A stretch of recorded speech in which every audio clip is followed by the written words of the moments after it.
Hi, in this tutorial I'd like to show you how to add path to layer by using add layer masks in GIMP.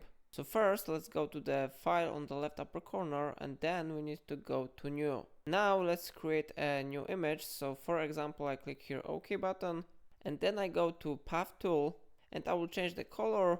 Maybe I will select here black and then I click OK button. And now let's draw a new path. For example, it will look something like that.